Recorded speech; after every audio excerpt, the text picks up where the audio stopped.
Outrage in Placer County over the placement of a sexually violent predator now met with a possible solution. You've heard this story by now. You're looking at William Stevenson, a man with a decades-long history of violent sexual crimes, is being court-ordered to be released from the state hospital system as a transient in Placer County. The community, as we know, fighting this for months, and now potential law change is on the table. CBS 13's Ashley Sharp has the exclusive update tonight in a story you'll see only on CBS 13. Ashley. Hey guys, well, as you mentioned, this case that's driven so much debate could now result in state law change. At least that's the hope of the assembly member who authored this new bill, which says the release of sexually violent predators as transients into California communities is a misinterpretation of the existing law. That's why the new bill calls for a more strict definition of acceptable housing for these offenders, saying that their release needs to be better defined. It's a complete failure by the state. Assemblyman Joe Patterson of Placer County proposes law change to stop the transient release of state-designated sexually violent predators like William Stevenson. What this bill would do is it would sort of define what a qualified house is when they are released. Patterson introduced a bipartisan-backed assembly bill Friday, saying the state has been misinterpreting the existing law on SVP release. The legislature never intended, going back decades, to allow transient releases of sexually violent predators. That never would have been allowed. Stevenson is a repeat sexual offender who reoffended on child porn charges. His pending release has driven heated debate. Frankly, I wish they were never released.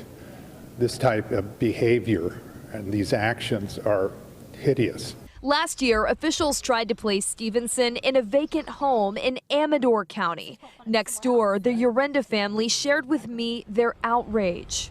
I don't see how somebody with that history and those crimes has more rights than we do.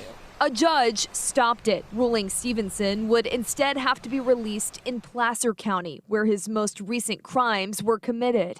Having somebody like this released in our community is egregious. But state contractors say they couldn't find Stevenson suitable housing.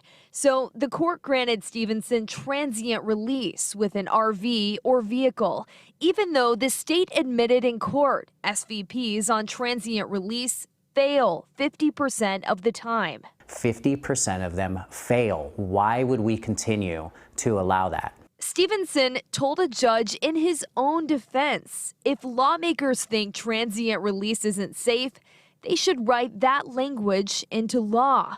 Patterson with the push to make it happen. Now, after months of conversation and hearings, it still has not yet been decided where exactly in Placer County Stevenson will be released as a transient in this RV. The next public hearing about that matter is on Monday.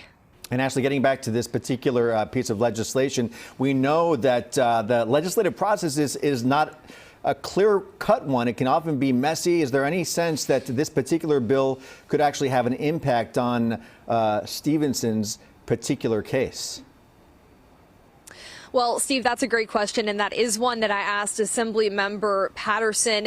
Basically, they hope so. That's the best answer that we can get there because, as you know, the legislative process can move forward kind of slowly, but they're hoping to add what's called an urgency clause to this bill, which means if it's passed, it could become law within a few months. That just kind of puts it up on the priority list, essentially, but that has to happen and the bill has to get passed. So there's no guarantee that this would actually impact Stevenson's placement, as he's actually been up for release for a year and a half now. They're hoping, though, that with this attention and if they can get bipartisan lawmakers behind it, the judges will see that and see that the legislature is not behind his transient release and possibly revoke it.